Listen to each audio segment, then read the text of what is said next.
Doc on the Run. We help injured runners run. If I had only 30 days to return to full running after an overtraining injury, what would I do? Well, that's what we're talking about today on the Doc on the Run podcast. Now, yesterday, I was at the Twin Cities Foot and Ankle Conference in St. Paul, Minnesota.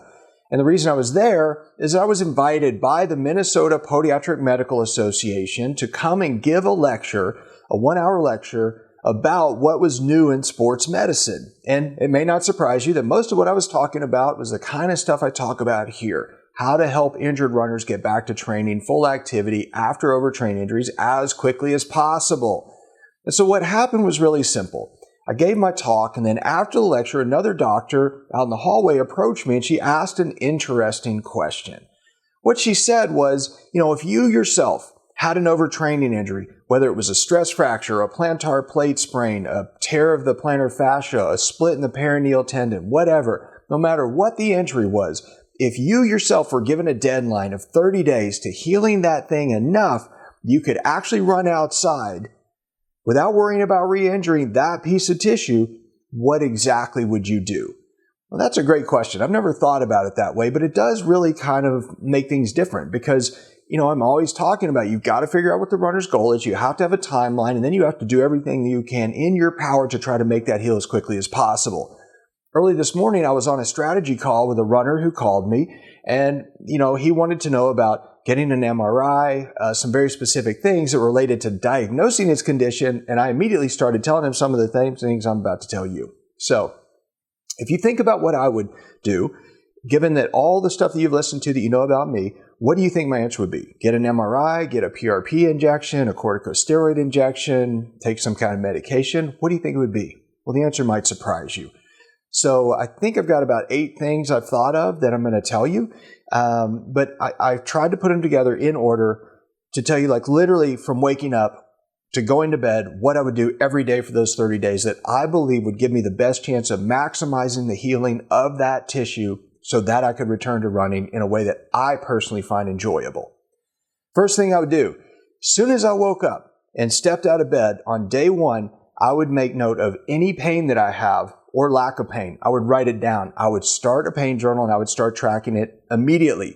And so what I mean is that when I wake up, I get out of bed and I go make coffee. So I would literally, from walking to the coffee pot in the morning, do I have any pain or do I have no pain at all? That's the very first thing I would do.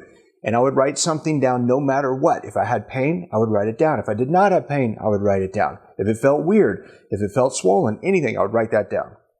Second thing, basically while I was making coffee, what I would do is I would meditate and I would visualize the healing of the tissue every single morning. So I would do a neuroplastic exercise where you're trying to actually get your brain to stimulate something to happen physiologically, and there is evidence that this will actually work. It's not just hocus pocus, but I would visualize the osteoclast and osteoblast working together to remodel the bone if I had a stress fracture, or the tenocytes repairing the plantar plate if the plantar plate ligament was torn.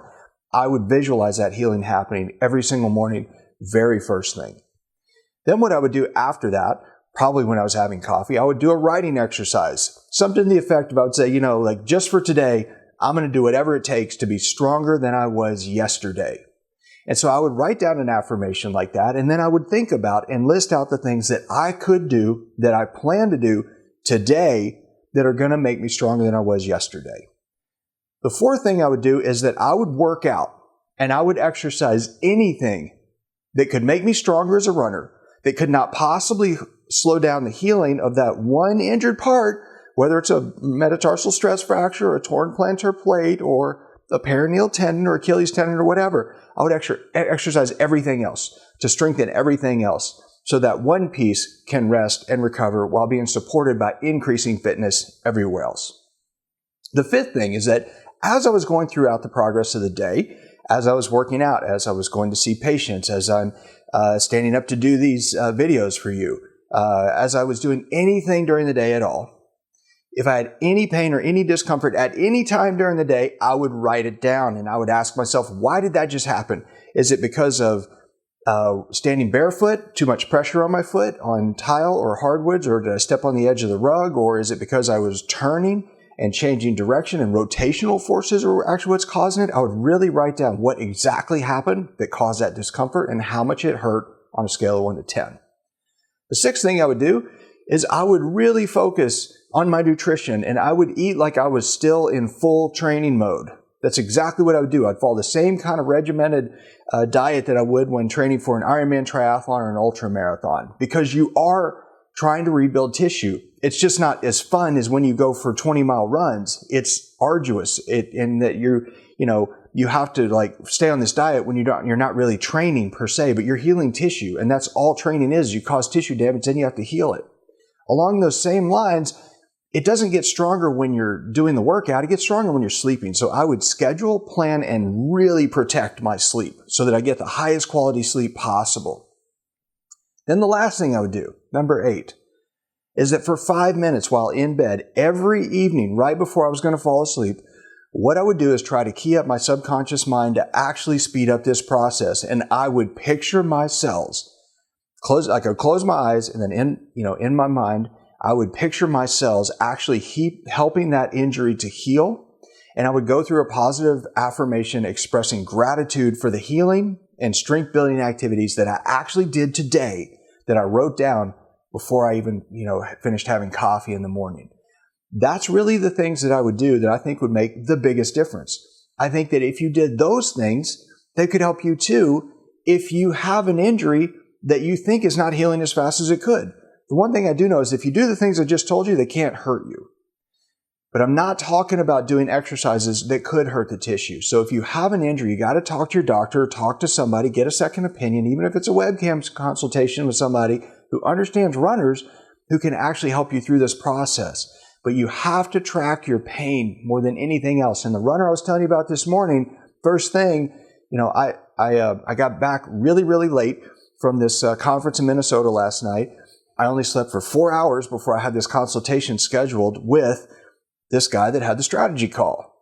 But that's a commitment I made, and I kept that commitment. So I got up after 4 hours and I talked to him. And what I said is, right now you've got to start tracking your pain.